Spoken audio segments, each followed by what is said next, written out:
जन हुंकार किस एपिसोड में आप सभी का बहुत बहुत स्वागत है। मैं हूं महेश बहुगुणा। आप देख रहे जन हुंकार एपिसोड। आपके ज्ञान के लिए, आपके नॉलेज के लिए और अहम जानकारी सुप्रीम कोर्ट की सैरोगेसी को लेकर के एक लैंडमार्क जजमेंट। क्या कहा सुप्रीम कोर्ट ने? सैरोगेसी की देंगे आपको विस्तृत जानकारी। क्या है सैरोगेसी?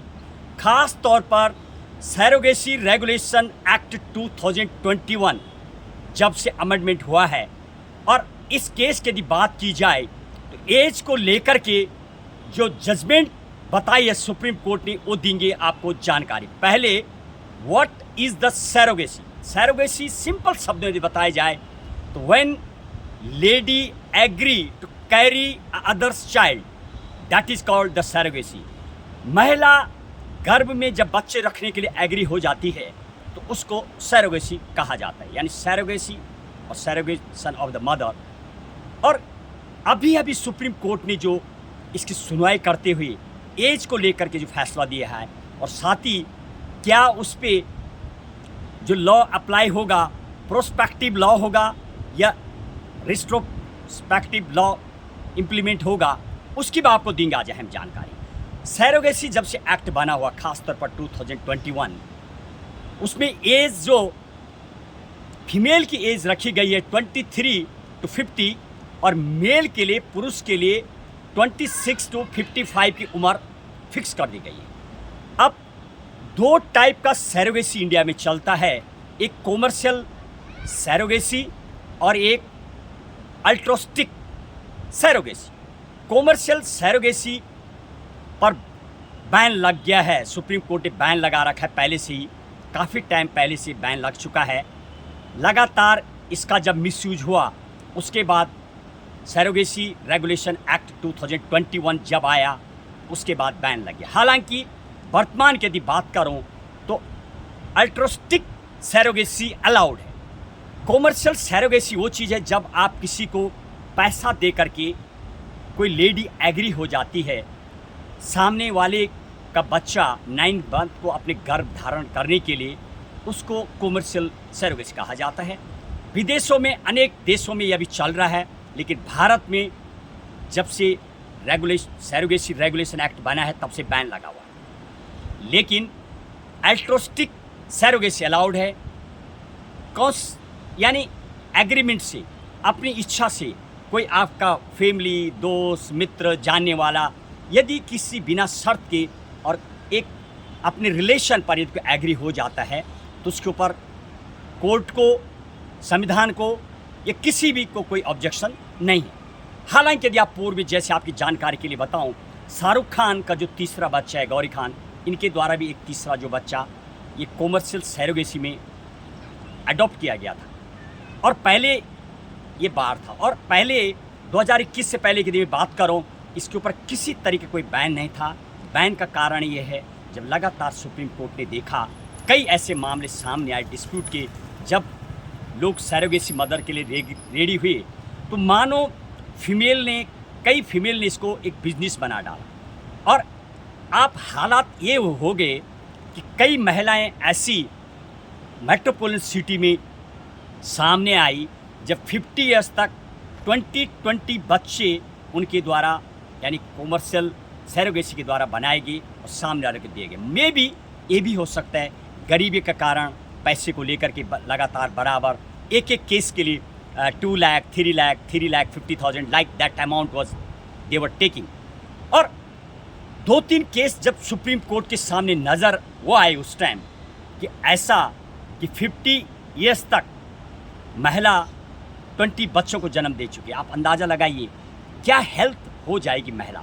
वो बिल्कुल महिला की हालत ख़राब हो गई, लेकिन महिला फिर भी लगातार पैसे को लेकर के पैसा कमाने में इंगेज थी। उसके बाद कॉमर्शियल जो सैरोगेसी पर बैन लगा दिया गया और एज भी फिक्स कर दी गई। और एज जैसे आपको बताया गया, महिलाओं को लेके 23 से लेके 50 ईयर्स तक ही अलाउड है, और पुरुषों के लिए 26 to 55 एज फिक्स कर दी गई है। अभी सुप्रीम कोर्ट ने जिस पर सुनवाई की है, लैंडमार्क जो जजमेंट दी है, एज को लेकर की है। कई केस अभी चल रहे कोर्ट में, उसको देखते हुए क्या जो पहले के केस चल रहे, क्या उसमें जो लॉ बना है 2021 का, क्या वो प्रोस्पेक्टिव लॉ में रहेगा या रेस्ट्रोस्पेक्टिव में रहेगा? प्रोस्पेक्टिव लॉ का मतलब जब कोई कानून बनता है, जब वो आगे यानी इस साल 2025 में कोई कानून बना, आज के बाद लागू हो जाएगा आने वाले टाइम के लिए, उसको प्रोस्पेक्टिव लॉ कहा जाता है।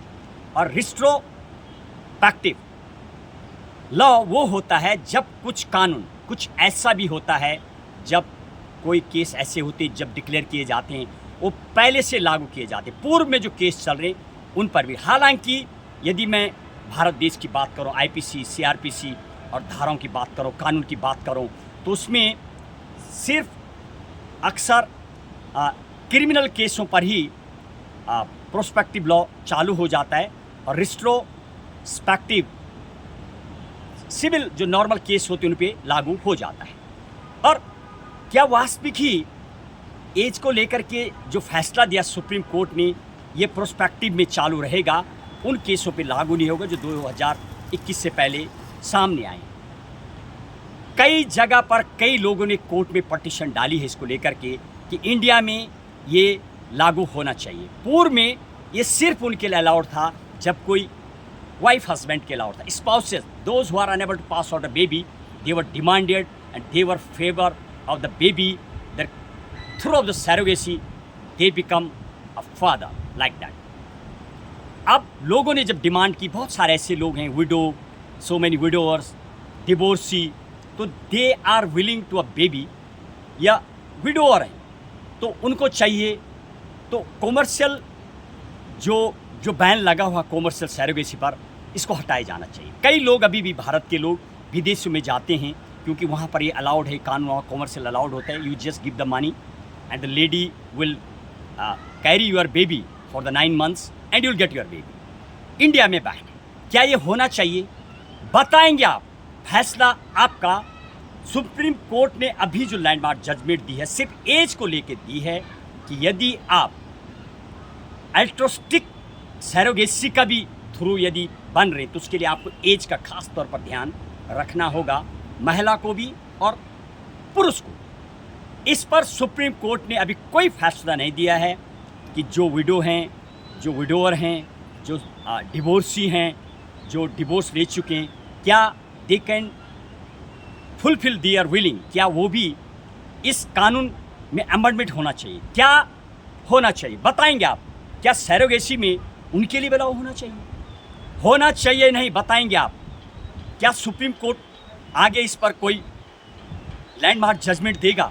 जो तलाकशुदा लोग हैं वो भी कॉमर्शियल सरोगेसी थ्रू के से यानी गार्जियन बन पाएँ, माँ बाप बन पाएँ, उनको भी इसका सुख मिले, अभी तक ये है नहीं। क्या बनना चाहिए बताएंगे आप? फैसला आपका। बस आज के जन ओंकार एपिसोड में सरोगेसी को लेकर के बने नए कानून और इस पर अहम जानकारी। जय हिंद,